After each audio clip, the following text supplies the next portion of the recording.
Haleluya, shalom saudara-saudari yang diberkati oleh Tuhan. Salam sejahtera untuk kita semua dimanapun saudara berada. Kiranya saudara dalam penyertaan Tuhan yang luar biasa. Kita akan belajar renungan firman Allah pada saat ini. Sebelumnya kita akan berdoa. Kita berdoa satu dalam doa.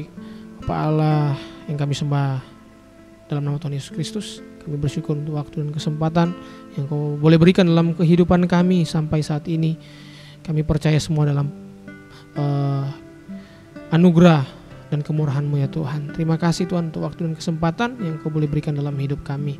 Terus pimpin langkah hidup kami Tuhan, dan biarlah kami juga tetap setia kepadamu, tetap mengandalkan Engkau dalam setiap kehidupan kami, karena hanya Engkaulah sumber kehidupan kami. Terima kasih Tuhan, kami juga akan mendengarkan firman-Mu, belajar firman-Mu. Firman-Mu adalah kehidupan kami, terus membarui hidup kami hari demi hari, agar kami boleh menjadi anak-anak-Mu yang bukan hanya sekedar tahu firman-Mu, tapi kami juga tinggal dalam firman-Mu selama-lamanya. Terima kasih Tuhan Yesus, kami sambut kebenaran firman-Mu dan belajar urapi hamba-Mu dengan kuat kuasa daripada-Mu ya Tuhan. Di dalam nama Tuhan Yesus kami berdoa, haleluya, amin. Shalom saudara-saudari, haleluya, puji Tuhan. Dimanapun saudara berada, kembali lagi dalam renungan online yang tentunya kita akan belajar firman Tuhan yang akan terus menguatkan, yang terus memberikan pelajaran dalam kehidupan kita sebagai orang percaya, agar kita boleh menjadi orang yang betul-betul setia, ya. Betul-betul setia sampai akhir hidup kita. Tekun kepada Tuhan, setia kepada Tuhan. Dan untuk menjadi orang yang tekun dan setia, kita perlu firman Tuhan untuk menghidupkan kita, membarui hidup kita, dan kita tetap terus bertumbuh baik di dalam Tuhan. Nah, firman Allah yang saya ingin bagikan, kita ingin pelajari saat ini, saya ambil dalam Injil Matius pasal yang ke-26. Injil Matius pasal yang ke-26, saya bacakan mulai ayat yang ke-36. Di sini firman Tuhan berkata, maka sampailah Yesus bersama-sama murid-muridnya ke suatu tempat yang bernama Getsemani. Lalu ia berkata kepada murid-muridnya, duduklah di sini, sementara aku pergi ke sana untuk berdoa. Ayat 37, dan ia membawa Petrus dan kedua anak Zebedeus sertanya. Maka mulailah ia merasa sedih dan gentar. Lalu katanya kepada mereka, hatiku sangat sedih seperti mau mati rasanya. Tinggallah di sini dan berjaga-jagalah dengan aku. Ayat 39, maka ia maju sedikit lalu sujud berdoa katanya, ya Bapakku, jikalau sekiranya mungkin, biarlah cawan ini lalu daripadaku, tetapi janganlah seperti yang ku kehendaki, melainkan seperti yang kau kehendaki. Ayat 40, setelah itu ia kembali kepada murid-muridnya itu dan mendapati mereka sedang tidur, dan ia berkata kepada Petrus, tidakkah engkau sanggup berjaga-jaga 1 jam dengan aku? Ayat 41, berjaga-jagalah dan berdoalah supaya kamu jangan jatuh ke dalam pencobaan. Tetap dalam pencobaan, roh memang penurut, tetapi daging lemah. Firman Allah ini sangat luar biasa. Kita tahu bahwa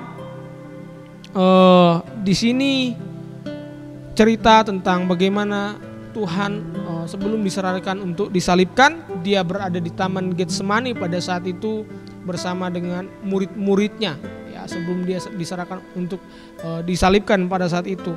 Dan kalau saudara perhatikan di sini dalam ayat yang ke-36 yang kita sudah baca di sini, bagaimana ketika dia bersama dengan murid-muridnya, di situ dia mengatakan kepada murid-muridnya untuk duduk sebentar saja, dan Yesus akan berdoa. Dalam ayat kalimat terakhir di situ, duduklah di sini kata Yesus, sementara aku pergi ke sana untuk berdoa. Nah, saudara-saudari yang diberkati oleh Tuhan, dimanapun saudara berada, ada yang harus kita terus pelajari dalam hidup ini untuk memperbaiki, merubah hidup kita hari-hari ini. Keadaan dunia hari-hari ini itu semakin jahat, saudara. Sekarang kembali dalam kehidupan pribadi kita sebagai orang yang percaya. Kita orang yang percaya. Dan orang yang percaya adalah orang yang terus tinggal di dalam Tuhan. Ya, ingat, orang yang percaya penuh kepada Tuhan, ingat baik, adalah orang yang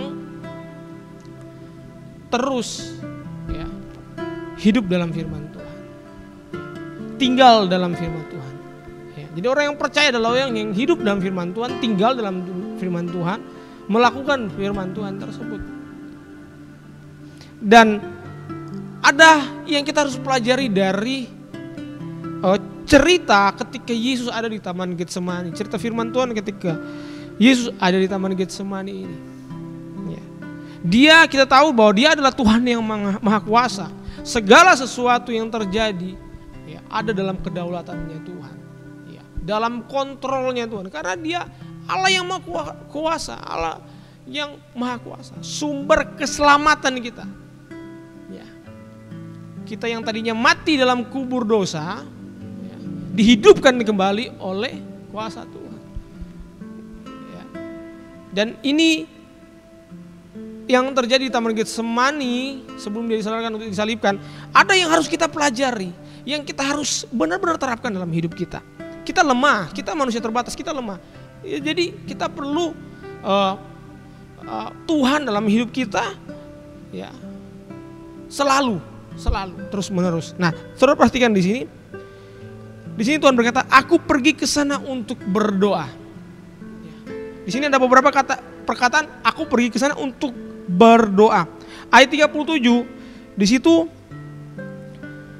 dikatakan firman Allah di sini adalah, dan ia membawa Petrus dan kedua anak Zebedius sertanya, maka mulailah ia merasa sangat sedih dan gentar. Yesus tahu, dia mengerti, dia memahami, dia akan diserahkan pada saat itu. Ayat 38, lalu katanya kepada mereka, hatiku sangat sedih, seperti mau mati rasanya. Sangat sedih, seperti mau mati rasanya. Tinggallah di sini dan berjaga-jagalah dengan aku. Hatiku sangat sedih pada saat itu. Yesus merasa sedih. Bahkan di situ dikatakan seperti mau mati rasanya.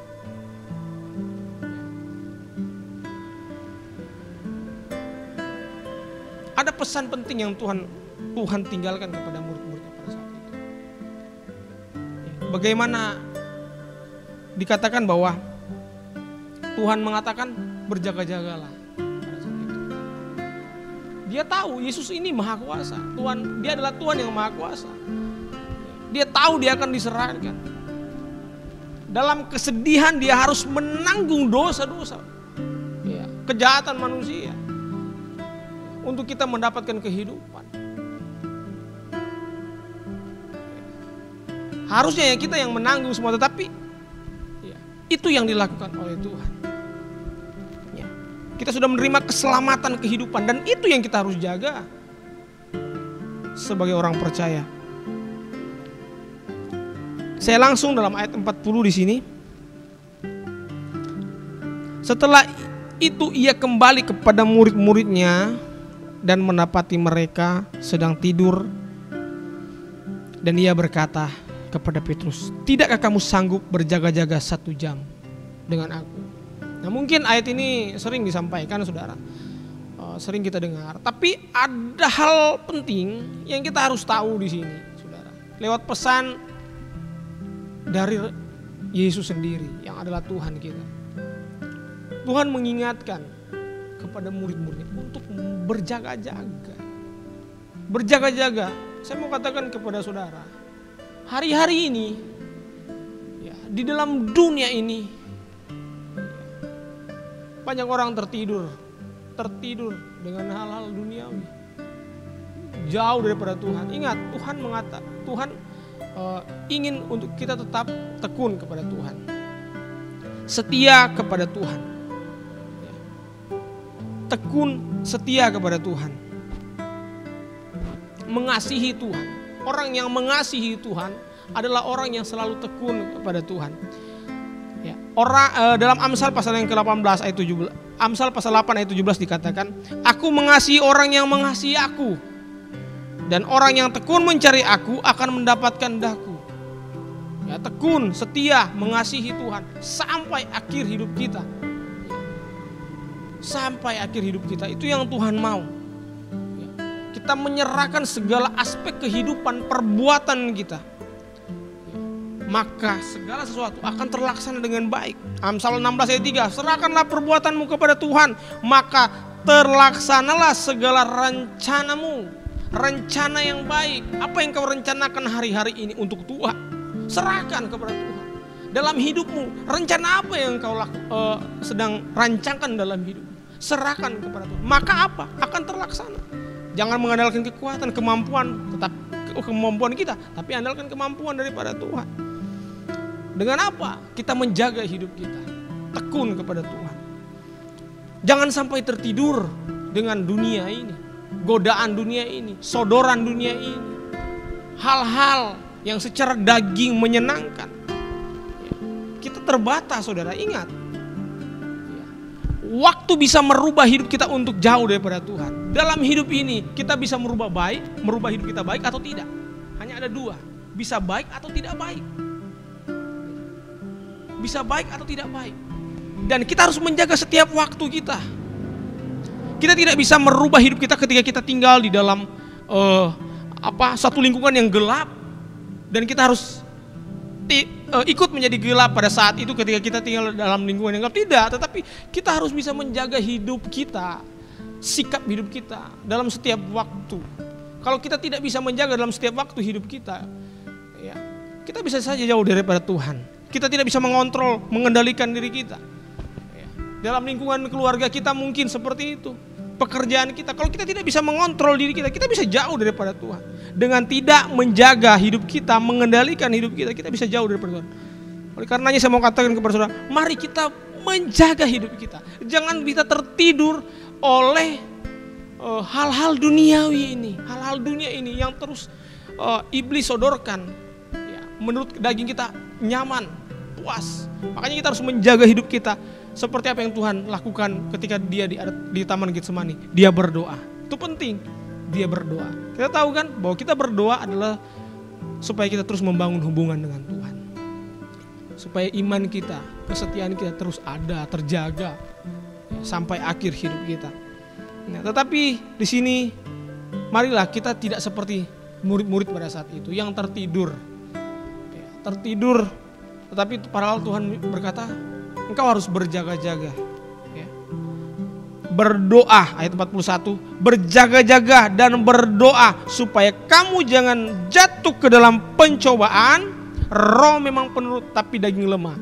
Segala sesuatu yang kita lakukan dalam hidup kita, pekerjaan kita, dalam setiap pelayanan kita, mari kita mau lakukan dengan pimpinan Roh Kudus. Kita bergerak dengan kuasa Roh Kudus sampai akhir. Jangan kita bergerak hanya di awal. Di pertengahan kita mulai mundur. Seperti api yang tadinya menyala-menyala, di pertengahan mulai redup, dan di akhir mengalami kematian. Makanya ada bahasa, jangan hidup kita ini awal-awal ya, hidup dipimpin roh, tapi diakhiri dengan daging. Wah, itu sangat membahayakan, saudara. Siapapun kita, dimanapun berada, mari. Ketika kita ingin dipimpin oleh roh yang adalah kebenaran, sampai akhir hidup kita terus dipimpin oleh Roh Kudus itu, yang adalah sumber kebenaran. Karena apa? Supaya kita beroleh hidup yang kekal itu. Ya, hidup yang kekal bersama dengan Tuhan. Kuncinya adalah firman Tuhan jelaskan lewat perkataan Yesus sendiri kepada muridnya, berjaga setiap waktu berjaga, berdoa. Sudahkah kau berdoa? Sudahkah engkau berdoa hari-hari ini? Sudahkah engkau berjaga hari-hari ini? Ya. Tetap berjaga kepada Tuhan. Orang yang berjaga, berdoa kepada Tuhan, dia terus belajar merubah hidupnya dengan baik. Merubah hidupnya dengan baik, rendah hati, jujur, setia, dan lain sebagainya, sehingga kita bisa memiliki buah-buah roh. Kita melekat seperti firman Tuhan kata, melekat kepada Tuhan karena kita terus setia kepada Tuhan, tekun kepada Tuhan. Ya. Jadilah murid-murid yang tidak tertidur hari-hari ini, tetapi kita terus hidup dengan Tuhan, ya, berjaga-jaga dengan Tuhan, sehingga kita tidak jatuh dalam dunia ini, tetapi kita membawa kemerdekaan bagi dunia ini yang sedang dalam kehancuran, kekacauan, kejatuhan. Kita menghidupkan mereka. Amin, saudara. Firman yang sangat singkat, biarlah memberkati kehidupan saudara. Pesan mungkin dari firman Tuhan yang saat ini sangat sederhana, tapi biarlah memberkati, mengingatkan kembali sebagai anak Tuhan, sebagai orang percaya, bagaimana kita harus hidup. Kita harus hidup untuk menjaga diri kita, menjaga orang lain di luar sana, agar tidak tertidur dalam kenikmatan dunia ini yang terus terjadi hari-hari ini. Biarlah firman Tuhan menegur hidup kita hari ini, menguatkan hidup kita hari ini. Belajar dan terus belajar, merubah segala aspek hidup kita. Bukan seperti apa yang kita mau, tetapi itu seperti yang Tuhan mau. Saya yakin dan percaya apa yang Tuhan mau baik, sudah seperti juga apa yang kita mau. Puji nama Tuhan. Firman Allah sampai di sini. Dan kita akhiri, kita berdoa terlebih dahulu di dalam nama Tuhan Yesus Kristus. Kami bersyukur ya Tuhan.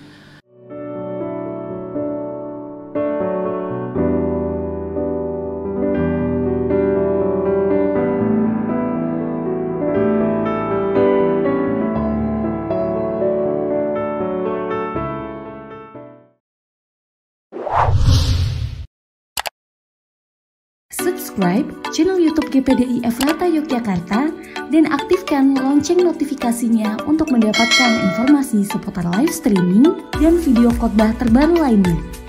Tombol subscribe berada di kanan atas channel kami dan jangan lupa klik tombol loncengnya. Tuhan Yesus memberkati.